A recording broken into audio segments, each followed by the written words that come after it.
Hey guys, still talking about top 5 Space Marine units that could and should be much better than they are now. Therefore, the ones that might receive pretty good buffs in the near future, because all of these have some structure that already makes them pretty decent, but they lack something that would make them good. And this is what we're going to talk about today. Without further ado, let's dive right in. Let's quickly run through the 4 honorable mentions that we have. Units that didn't make it to the top 5, but are still something that has a lot of good in it, but really needs some help. So, Ancients, they are leaders. They can join a squad that has captain and lieutenant, but the problem is other units can do that, and also it's quite expensive. Even a normal ancient is like 50 points, and what you get is for that is just +1 OC, which is useful because it allows your battle shock unit to still have OC, so still control an objective.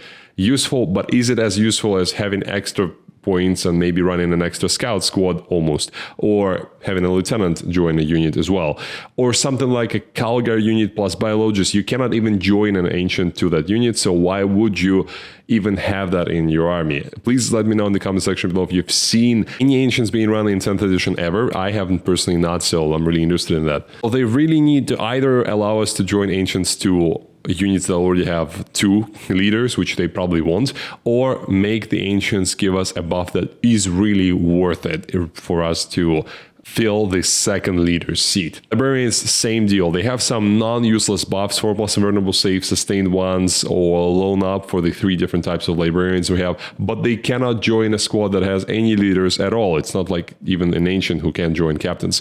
So they really cannot compete with the other leaders like captains, and they just need better buffs, or I think in their case, the better option to fix the librarians would be to just allow us to join librarian plus a character to a unit, and just maybe restrict the types of units that we can join.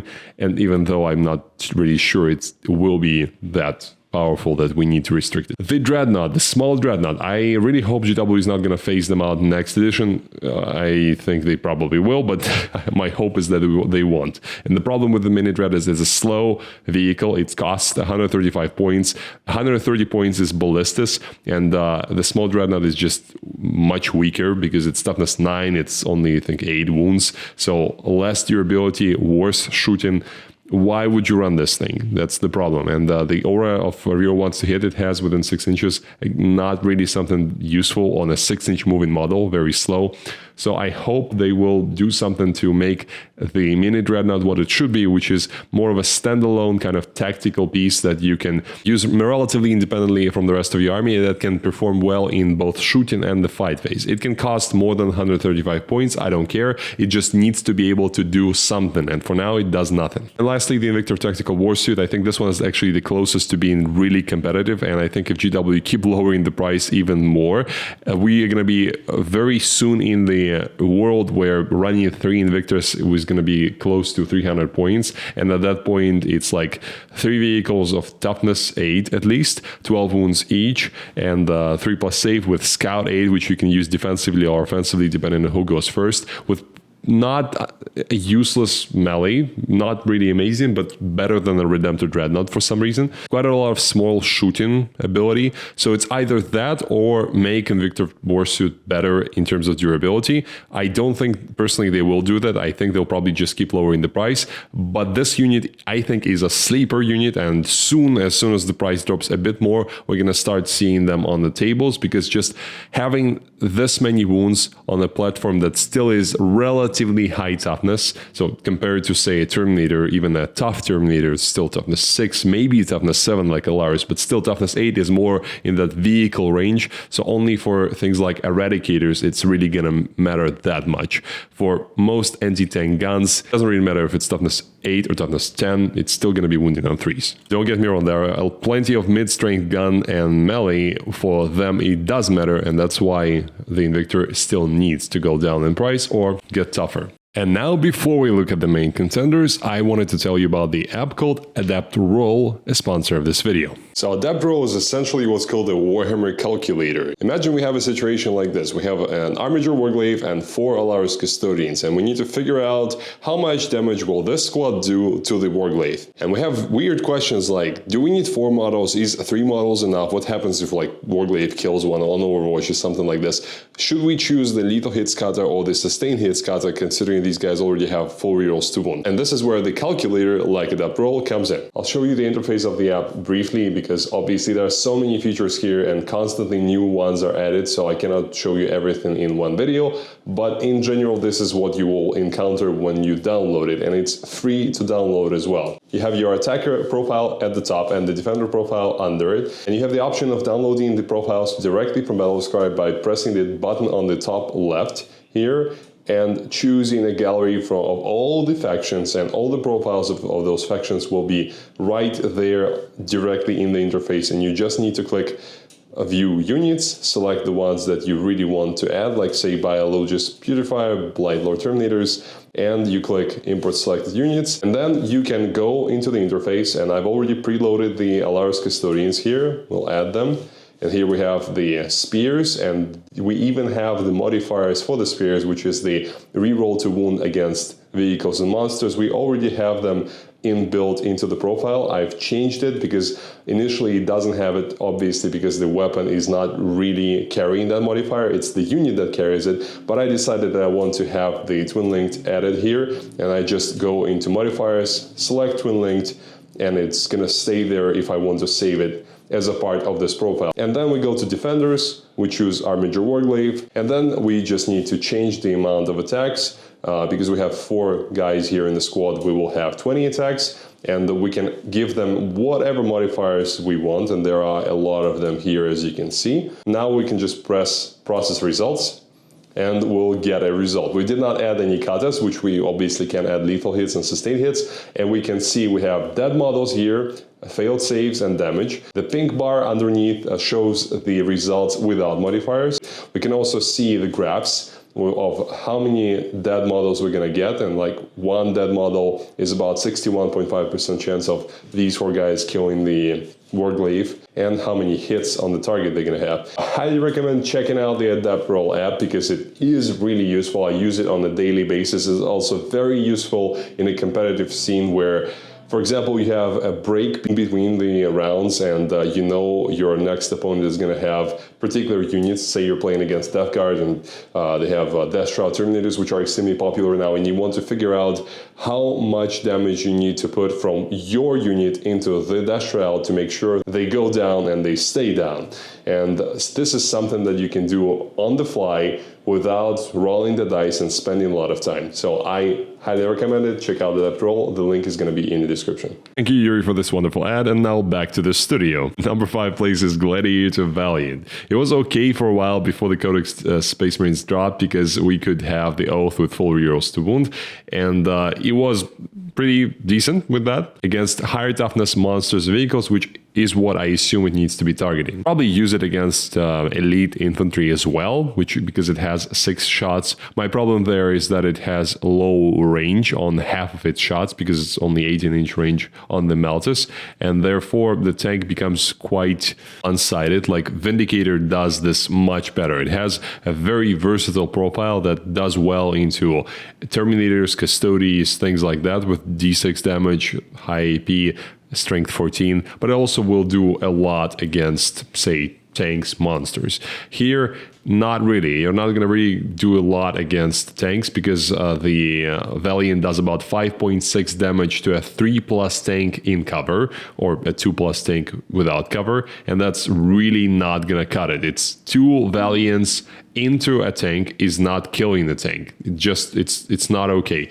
And a Lancer, for example, in the same situation does 8.7 wounds, which 2 Lancers then kill a tank on average. I assume the idea of the Valiant is to be that close range anti-tank, anti-monster, maybe anti-elite infantry support, and the disadvantage at being at close range, I think, needs to be covered by the fact that it is very, very lethal once it gets there. As you can see by the stats, the lethality is not really there yet, especially considering the price for Valiant is the same as the Gladiator Lancer, which is 160 points. It was a bit cheaper, say 145-ish, maybe you could see a world where you ran this in addition to the Lancers. They need to find a niche for this one. If they're looking for it to be this anti-vehicle, anti-monster tank, which its rule is suggesting that because it gets +1 to hit against vehicles and monsters. By the way, I miscalculated that one, so the Valiant actually does 7 damage to a 3+ tank in cover, not 5.6. So the 2 Valiants would actually kill a tank if they got within 18 inches with their Meltas. And the getting within 18 inches with their Meltas is the problem. 18 inches is very, very close range. We criticize Vindicator for its 24-inch gun.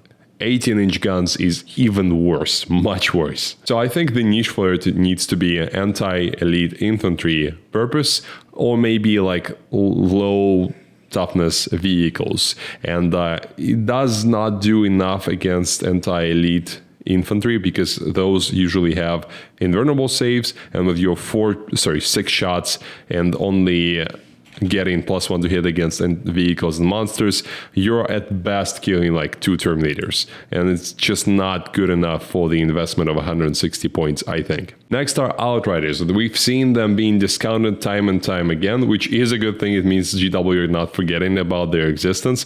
They already have very good point per wound durability. With 80 points you pay for 3 models. It's 12 wounds at toughness 5 and 3+ save, which is probably the best Space Marine value of point per wound in the mid toughness range. They're also very fast with 12-inch move of 6-inch advance. I still would bet on the jump pack intercessors in terms of like the applicability of their speed, because they can go through ruins the bikes cannot. But nowadays with those sections of the ruins that are 2-inch high where you can just freely move through them, mostly you are okay with models that can move in a straight line relatively quickly. You have to pay an inch to pivot these guys, but it's okay with their 12-inch move and 6-inch advance. My issue with them is that they hit like a wet noodle, and that is just not great for Space Marines in any situations. You really want your skirmish units like the bikes here to be able to kill a low toughness infantry unit of 10 models with at least like with 1 buff.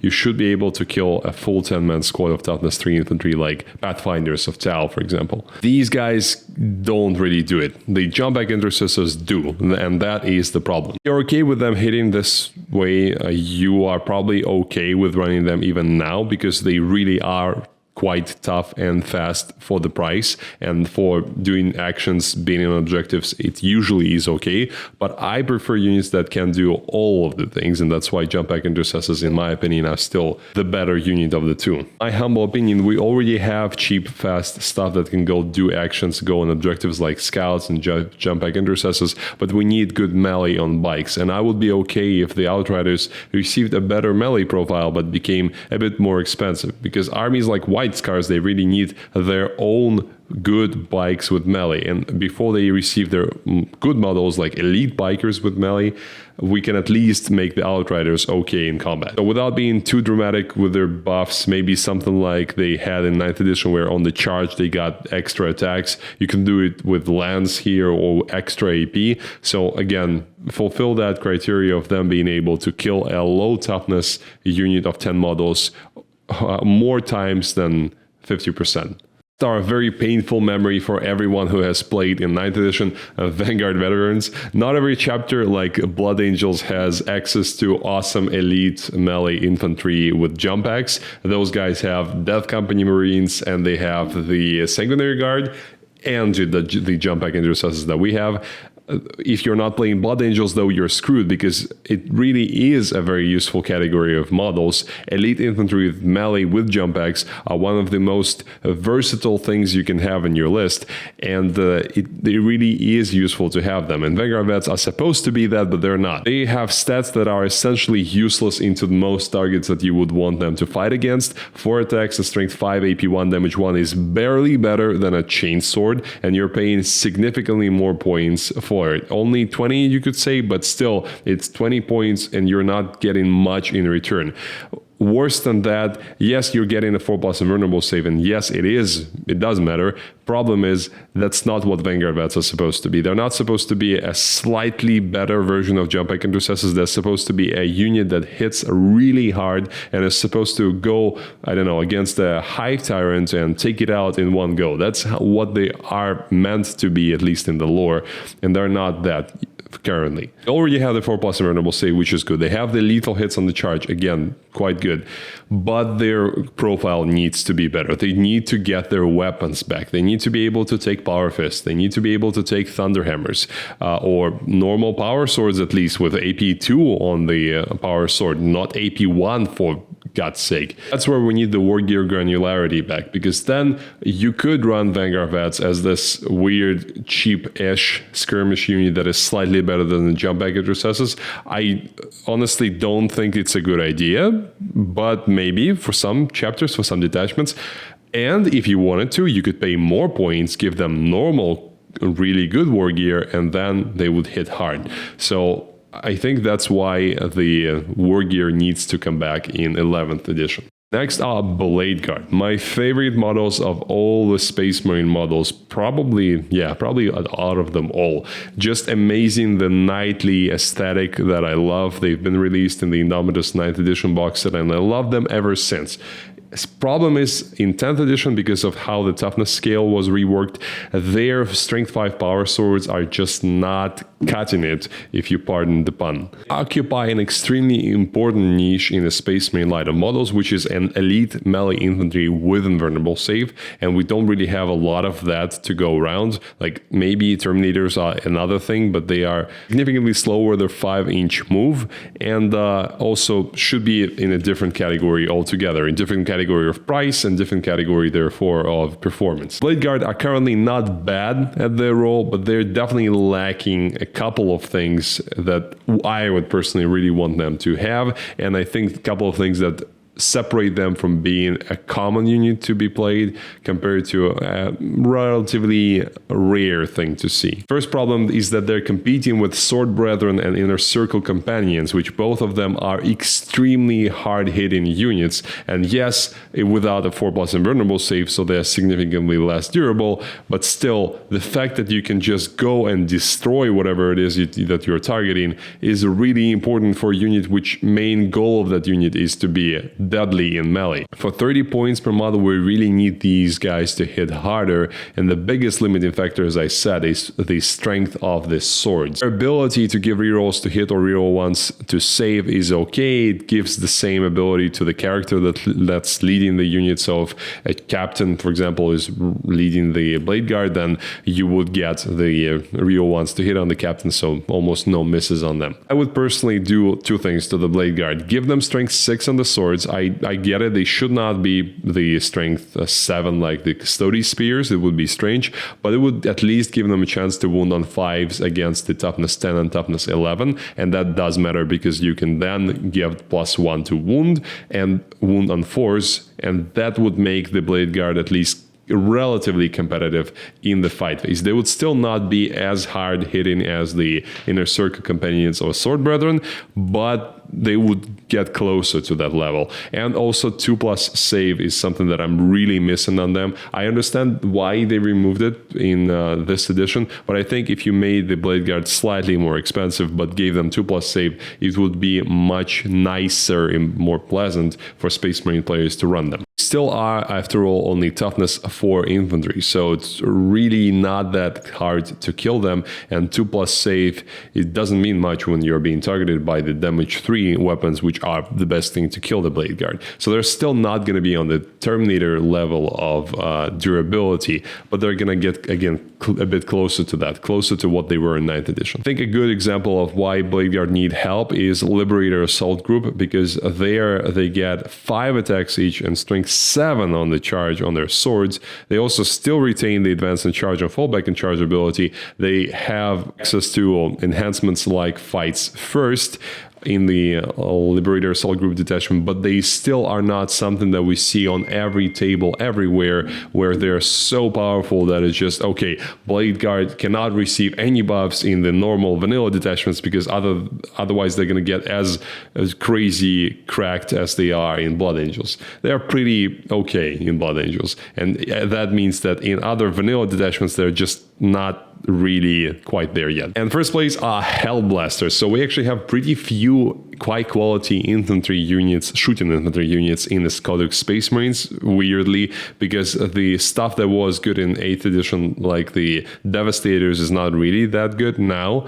And the Eradicators are one of few things that are good. Centurions, Devastator Centurions are also pretty good, but they have a problem with mobility. So Hellblasters are again one of few units that we have access to. And that's why it's so important for GW to make them good, make them attractive, and they're trying to, but they do have problems. The main being that their gun is just not good enough. Since 8th edition, GW were very careful, in my opinion, with these universal type of profiles. By universal, I mean something that is mid-strength, mid-AP, and mid-damage, and therefore is relatively, in theory, with a high quantity of shots and the buffs that you can sometimes get, like rerolls to wound and +1 to wound, they can be good against pretty much everything in the game if you just have enough of the volume of those attacks.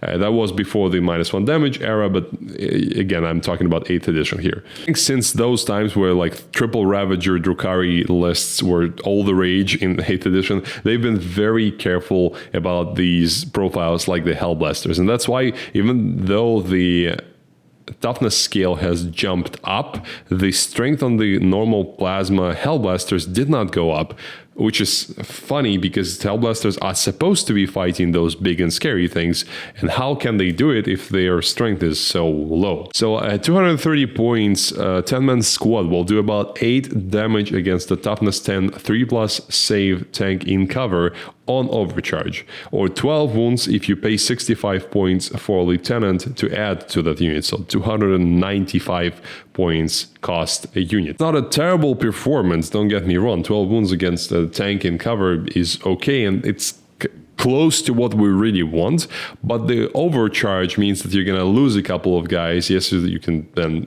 technically shoot them twice, though I'm not sure because of the new ruling that the GW released, which contradicts directly the ability that the Hellblasters have, which says that if they die, they can shoot twice, even if they die from their own hazardous test, which is funny. So you're like barely killing a tank that costs probably 130, 140, maybe 150 points with your unit that costs 300 points. You need to be within 24 inches of that tank, so it's not like you're shooting from all the way over the board. You will need to be relatively close to the action. And yes, the Hellblasters can advance and shoot with their plasmas, which I appreciate, and I think it's a cool thing that they've added that, sort of merging the assault and heavy plasmas all together in one profile. I actually like that. But still, I think Hellblasters need to have a bit more oomph to their plasmas, and probably the better way to do it would be to increase their strength by 1.